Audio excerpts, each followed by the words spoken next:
ನಮ್ಮಲ್ಲಿ ಬಹುತೇಕ ಜನಕ್ಕೆ ಆಟೋ ಚಾಲಕರೆಂದಿದ ತಕ್ಷಣನೇ ಏನೋ ಒಂದು ರೀತಿಯ ನಿರ್ಲಕ್ಷ್ಯ, ತಾತ್ಸಾರ ಮನೋಭಾವ. ಅವರು ನೋಡಕ್ಕೆ ಒಂದು ಸ್ವಲ್ಪ ರಗಡ್ಡಾಗಿ ಕಾಣ್ತಾರೆ, ಧ್ವನಿ ಕೂಡ ಗಡ್ಸಾಗೆ ಇರುತ್ತೆ. ನಾವು ಕೇಳಿದ್ದೇವೆ ಅಲ್ವಾ, ಒಳ್ಳೆ ಮನಸ್ಸಿಗೆ ಫಿಲ್ಟರ್ ಇರಲ್ಲ, ಒಳ್ಳೆ ನಾಲಿಗೆಗೆ ಫಿಲ್ಟರ್ ಇರಲ್ಲ. ಆ ರೀತಿಯ ಜನ ನಮ್ಮ ಆಟೋ ಚಾಲಕರು. ಒಂದು ವಿಷಯ ಗಮನಿಸಿದ್ದೀರಾ? ಆ ಆಟೋ ಚಾಲಕರು ಮಾನವೀಯತೆ ಮೆರೆಯೋದ್ರಲ್ಲಿ ಎತ್ತಿದ ಕೈ. ಯಾರಾದರೂ ತನಗೆ ಕಷ್ಟ ಅಂತ ಹೇಳ್ಬಿಟ್ರೆ ತತ್ಕ್ಷಣ ಮಿಡಿಯೋ ಹೃದಯ ಇವರದ್ದು. ಏನಪ್ಪ ಇವತ್ತು ಆಟೋ ಡ್ರೈವರ್ಗಳನ್ನ ಹೊಗಳಿ ಹೊಗಳಿ ಮಾತಾಡ್ತಾ ಇದ್ದಾನೆ ಈತ ಅಂತ ಅನ್ಕೊಂತಿದ್ದೀರಾ? ನಾವು ಇಷ್ಟು ಜನ ಮನುಷ್ಯರಿದ್ದೀವಲ್ಲ, ಎಲ್ಲಾದರೂ ಎಂತಾದರೂ ಒಂದು ದಿನ ಈ ಆಟೋ ಚಾಲಕರು ಗೊತ್ತಿದ್ದೋ ಗೊತ್ತಿಲ್ಲದೆಯೋ ನಮಗೆ ಸಹಾಯ ಮಾಡಿರ್ತಾರೆ. ಕೃತಜ್ಞತಾ ಮನೋಭಾವ ಯಾವತ್ತಾದ್ರೂ ತೋರಿಸಿದೀವಾ? ಇಲ್ಲ ಅಲ್ವಾ? ಇದನ್ನ ಅವರು ಅಪೇಕ್ಷೆ ಕೂಡ ಪಡಲ್ಲ, ಅದು ಬೇರೆ ವಿಷಯ. ನಾವು ಏನೂ ಇಲ್ಲ ಕಣ್ರಿ, ಅಷ್ಟು ವಿಶಾಲ ಹೃದಯಿಗಳು ಈ ಆಟೋ ಚಾಲಕರು. ಎಷ್ಟೋ ಬಾರಿ ನಾವು ಅವರ ಜೊತೆ ಚೌಕಾಸಿ ಮಾಡಿರ್ತೇವೆ. ಮೀಟರ್ ವಿಷಯದಲ್ಲಿ ನಾವೆಲ್ಲಿಗೋ ಹೋಗ್ಬೇಕಾಗಿರತ್ತೆ. ಒಮ್ಮೊಮ್ಮೆ ಅವರು ನಿಂತಲ್ಲಿ ನಿರಾಕರಿಸ್ತಾರೆ. ನಮ್ಮ ಪ್ರಯಾರಿಟಿ ಏನು ಹೇಳಿ? ನಮಗೆ ಕಾಣೋದು ನಮ್ಮ ಅವಸರ ಮಾತ್ರ. ಅದರ ಜೊತೆ ಒಂದಿಷ್ಟು ಅಹಂ. ದುಡ್ಡು ಕೊಡ್ತಾ ಇದೀವಲ್ಲ, ಜಾಸ್ತಿ ಬೇಕಾದ್ರೆ ಕೊಡ್ತೀನಿ ಬಾರಪ್ಪ ಅಂತ ಕರಿತೀವಿ. ಅವರ ಪರಿಸ್ಥಿತಿ ಬಗ್ಗೆ ನಮ್ಗೆ ಯಾಕೆ ಯೋಚನೆ ಅಲ್ವಾ? ಈ ರೀತಿಯ ಸ್ವಾರ್ಥ ಮನಸ್ಸೇ ಈ ನಿರ್ಲಕ್ಷ್ಯನೇ ಕಣ್ರಿ ವಾಗ್ವಾದಕ್ಕೆ ಕಾರಣ ಆಗೋದು. ಅವರು ಮನುಷ್ಯರಲ್ವಾ? ದಿನವಿಡೀ ಗಾಡಿಯನ್ನ ಚಾಲನೆ ಮಾಡ್ತಾ ಎಲ್ಲೋ ಒಂದು ಸ್ಟ್ಯಾಂಡ್ ಅಲ್ಲಿ ಗಾಡಿ ಹಾಕ್ತಾರೆ. ಅಲ್ಲಿಂದ ನಾವು ಹೋಗೋ ದಾರಿಗೆ ಅವರನ್ನ ಬರಕ್ ಹೇಳ್ತೀವಿ. ಆದ್ರೆ ನಾವು ಹೋಗೋ ದಾರಿಯಲ್ಲಿ ಅವರ ಮನೆ ಬರಲ್ಲ, ಅವರ ಸಂಸಾರ, ಅವರ ಕುಟುಂಬ ಇರಲ್ಲ. ಆತನ ಮನೆ ಬೇರೆ ಕಡೆ ಇರುತ್ತೆ, ಎಲ್ಲೋ ನಾವು ಹೇಳೋ ದಾರಿಯಿಂದ ಕೊಂಚ ದೂರನೇ ಅಂತ ಅನ್ಕೊಳ್ಳಿ. ಪಾಪ ಆ ಮನುಷ್ಯ ಏನ್ ತಾನೆ ಮಾಡ್ತಾನೆ? ಬೆಳಗಿಂದ ರಾತ್ರಿಯವರೆಗೂ ದುಡಿದು ಅಥವಾ ರಾತ್ರಿ ಇಡೀ ದುಡಿದು ದಣಿವಾದಾಗ ಆತ ತನ್ನ ಮನೆಗೆ ಹೋಗ್ಬೇಕಲ್ವಾ? ಆತನ ಮನೆಯವರು ಕಾಯ್ತಾ ಇರ್ತಾರಲ್ವಾ? ಅದರ ಬಗ್ಗೆ ನಾವು ಯಾವತ್ತಿಗಾದ್ರೂ ಯೋಚನೆ ಮಾಡಿದ್ದೀವ? ಖಂಡಿತ ಇಲ್ಲ. ಜೀವನದ ಹಂತ ಹಂತದಲ್ಲೂ ಮಾನವೀಯತೆ ಮೆರೆಯುವ ಈ ಚಾಲಕರಿಗೆ ನಾವು ಬದಲಿಗೆ ಏನ್ ತಾನೆ ಕೊಡ್ತೀವಿ? ಬೈಗುಳಗಳು, ಕೋಪ, ಶಾಪ. ರಸ್ತೆಯಲ್ಲಿ ಏನಾದ್ರೂ ಒಂದು ಅವಘಡ ನಡೀತು ಅಂತ ಅಂದ್ರೆ ಸೋ ಕಾಲ್ಡ್ ಸಾಮಾನ್ಯ ಜನರಾದ ನಾವು ಏನ್ ಮಾಡ್ತೀವಿ ಹೇಳಿ? ಅಯ್ಯೋ, ನಮಗೂ ಅದಕ್ಕೂ ಸಂಬಂಧವೇ ಇಲ್ಲ, ನಾವ್ಯಾಕಿದಕ್ಕೆ ತಲೆ ಹಾಕ್ಬೇಕು ಅಂತ ನಿರ್ಲಕ್ಷ್ಯ ಮಾಡಿ ದೂರ ಸರಿತೀವಿ. ಆದ್ರೆ ಇದೇ ಆಟೋ ಚಾಲಕ ಧೈರ್ಯ ಮಾಡಿ ಎದೆ ಎತ್ತಿಕೊಂಡು ಮುಂದಕ್ಕೆ ಬಂದು ಅದಕ್ಕೆ ಒಂದು ಪರಿಹಾರನ ಹುಡುಕ್ತಾನೆ. ಅಲ್ಲಿ ಆಗ್ತಿರೋ ಸಮಸ್ಯೆಗೆ ಏನಾದ್ರೂ ಒಂದು ಪರಿಹಾರ ಆದ್ರೂ ಹುಡುಕೋ ಪ್ರಯತ್ನ ಖಂಡಿತ ಮಾಡ್ತಾನೆ. ಎಷ್ಟೋ ಕ್ರೈಮ್ ಸೀನ್ಗಳಲ್ಲಿ ಈ ಆಟೋ ಚಾಲಕರೇ ಎಷ್ಟೋ ಜನರ ಜೀವ ಕಾಪಾಡಿದ್ದಾರೆ.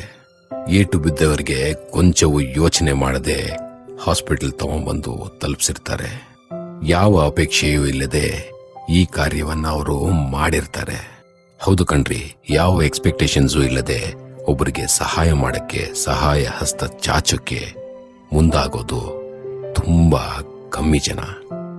ಹೇಳ್ಬೇಕಾದ್ರೆ ತುಂಬಾ ವಿರಳ.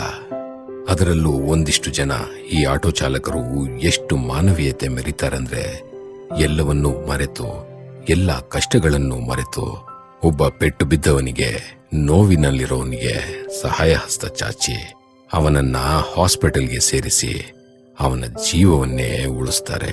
ಹಾಗ್ ನೋಡಿದ್ರೆ ದೇವರಿಗಿಂತ ಏನ್ ಕಡಿಮೆ ಇಲ್ಲ ಕಣ್ರಿ ಈ ಆಟೋ ಚಾಲಕರು. ಬೆಂಗಳೂರು ಮಹಾನಗರದಲ್ಲಿ ಸರ್ವೇ ಸಾಮಾನ್ಯವಾಗಿ ಕಾಣೋದು ಒಂದು ವಿಷಯ ಕಣ್ರಿ. ಅದೇನ್ ಗೊತ್ತಾ? Traffic jam. ಅಂತ ಟ್ರಾಫಿಕ್ ಜಾಮ್ ಆದಾಗ, ಅಂತ ಸನ್ನಿವೇಶ ಬಂದಾಗ ನಾವು ನಮಗೇನು ಬಂತು ಅಂತ ಒಂದಿಷ್ಟು ವ್ಯವಸ್ಥೆನ ಬೈಕೊಂಡು ಸಿಗ್ನಲ್ ಕ್ಲಿಯರ್ ಆಗಕ್ಕೆ ಕಾಯೋ ಜನ ಕಣ್ರಿ ನಾವು. ಆ ಒಂದು ಸಿಗ್ನಲ್ ಅಲ್ಲಿ ಅಷ್ಟು ಜನ ನೆರೆದಿರ್ತೀವಿ. ಯಾರಾದ್ರೂ ಅದನ್ನ ಕ್ಲಿಯರ್ ಮಾಡಕ್ಕೆ ಪ್ರಯತ್ನ ಆದ್ರೂ ಮಾಡಿರ್ತೀವ? ಇದರಲ್ಲೂ ನಮ್ಮ ಪಾಲು ಅಲ್ಪನೇ ಕಣ್ರಿ. ಎಲ್ಲೋ ಒಂದೆರಡು ಕಡೆ ಜನ ಇಳಿದು ಕೆಲಸ ಮಾಡ್ತಾರೆ. ಅದೇ ಒಬ್ಬ ಆಟೋ ಚಾಲಕ ತನ್ನ ಕಾಯಕವನ್ನು ಬಿಟ್ಟು ತನ್ನ ಗಾಡಿಯನ್ನು ಸೈಡಿಗೆ ಹಾಕಿ ಈ ಟ್ರಾಫಿಕ್ ನ ಕ್ಲಿಯರ್ ಮಾಡೋ ಪ್ರಯತ್ನ ಖಂಡಿತ ಮಾಡ್ತಾನೆ. ಸಮಯದ ಮೌಲ್ಯ ನಮ್ಮೆಲ್ಲರಿಗಿಂತ ಅವನಿಗೆ ಗೊತ್ತಿದೆ ಅನ್ಸುತ್ತೆ ಅಲ್ವಾ? ನಾವೇ ತಗೊಳ್ಳಿ, ಎಲ್ಲೋ ಹೋಗಿರ್ತೀವಿ, ಯಾವುದೋ ಹೊಸ ಜಾಗಕ್ಕೆ ಹೋಗಿರ್ತೀವಿ, ರಸ್ತೆ ಗೊತ್ತಾಗಲ್ಲ, ದಾರಿಗಳು ಗೊತ್ತಾಗ್ತಿರಲ್ಲ. ನಾವು ನಮ್ಮ ಗಾಡಿಯಲ್ಲೇ ಕುಳಿತು ಆಟೋ ಡ್ರೈವರ್ನ ಕೇಳ್ತೀವಿ. ಎಷ್ಟು ಪೇಷನ್ಸ್ ಇಟ್ಕೊಂಡು ಅವರು ನಿಮಗೆ ನಿಮ್ಮ ದಾರಿಯನ್ನ ತೋರಿಸ್ಕೊಡ್ತಾರಲ್ವಾ? ನಿಮ್ಗಂತೂ ಖಂಡಿತ ಗೊತ್ತಿದೆ, ನೀವು ಅವ್ರ ಹತ್ರ ಹೋಗಿ ಕೇಳೋದ್ರಿಂದ ಅವ್ರಿಗೇನು ಲಾಭ ಇಲ್ಲ, ಅವರ ಸಮಯ ಅಷ್ಟೇ ವ್ಯಯ ಆಗೋದು. ಆದರೂ ಅವ್ರ ಪೇಷನ್ಸ್ ಇಂದ ನೀವು ನಿಮ್ಮ ಮನೆ ಅಥವಾ ಯಾವುದೋ ಒಂದು ಡೆಸ್ಟಿನೇಷನ್ ತಲುಪಕ್ಕೆ ಸಹಾಯ ಮಾಡಿರ್ತಾರೆ. ನಮ್ಮೆಲ್ಲರ ಮನಸ್ಸಲ್ಲೂ ಈ ಆಟೋ ಡ್ರೈವರ್ಗಳು ಗೂಗಲ್ ಮ್ಯಾಪ್ ತರ, ಅವ್ರನ್ನ ನಾವು ಉಪಯೋಗಿಸ್ಕೋತೀವಿ. ಆದ್ರೆ ಅದಕ್ಕೆ ಕೃತಜ್ಞತಾ ಮನೋಭಾವ ಮಾತ್ರ ಯಾವತ್ತಿಗೂ ಅವ್ರ ಮೇಲೆ ತೋರ್ಸಕ್ಕೆ ಹೋಗಲ್ಲ. ನಿಮಗೇನು ನಿರ್ದಿಷ್ಟ ಸಮಯಕ್ಕೆ ನೀವು ತಲುಪಬೇಕಾಗಿರೋ ಡೆಸ್ಟಿನೇಷನ್ಗೆ ತಲುಪಿದ್ರೆ ಸಾಕಲ್ವಾ? ಅಣ್ಣ ಥ್ಯಾಂಕ್ಸ್ ಅಂತ ಹೇಳ್ಬಿಟ್ಟು ಮುಂದೆ ಹೊರಟು ಬಿಡ್ತೀರಾ? ಅದನ್ನ ಸ್ವಲ್ಪ ಮನಸ್ಸಿಂದ ಹೇಳಿ ಸಾಕು. ಅವ್ರ ಮುಂದೆನೆ ಹೇಳ್ಬೇಕನ್ನೋದು ಏನೂ ಇಲ್ಲ ಕಣ್ರಿ. ನಿಮ್ಮ ಅರ್ಜೆಂಟಲ್ಲಿ ನೀವಿರ್ತೀರಾ. ಹೋದ್ಮೇಲಾದ್ರೂ ಅವ್ರನ್ನ ನೆನೆಸ್ಕೊಂಡು ಅವ್ರು ಚೆನ್ನಾಗಿರ್ಲಿ ಅಂತ ಒಂದಿಷ್ಟು ಆಶಯ ನಿಮ್ಮ ಮನಸ್ಸಿಂದ ಬರಲಿ. ಇವೆಲ್ಲದಕ್ಕಿಂತ ಹೆಮ್ಮೆಯ ವಿಷಯ ಒಂದಿದೆ, ಏನ್ ಗೊತ್ತಾ? ಇವತ್ತಿಗೂ ಹೆರಿಗೆಗಳಿಗೆ ಉಚಿತವಾಗಿ ಸೇವೆ ಕೊಡುವುದು ಈ ಆಟೋ ಡ್ರೈವರ್ಗಳೇ. ಇಷ್ಟೆಲ್ಲ ಒಳಿತು ಮಾಡುವ ಈ ಆಟೋ ಡ್ರೈವರ್ಗಳಿಗೆ ಒಂದಿಷ್ಟು ಕೂಡ ನಮ್ಮ ಮನಸ್ಸು ಮಿಡಿಯೋದೇ ಇಲ್ಲ ಅಲ್ಲ. ಅವರ ಮೇಲೆ ಕಾಳಜಿ ತೋರೋ ಮನಸ್ಸು ಬರೋದಿಲ್ಲ. ಯಾಕೀಗೆ?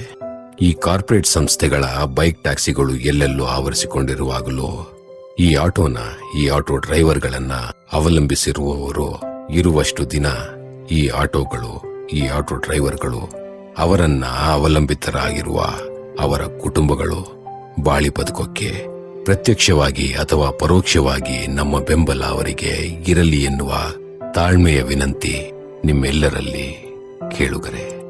ನಿಮ್ಮ ಜೆಕೆ ಸೈನಿಂಗ್ ಆಫ್.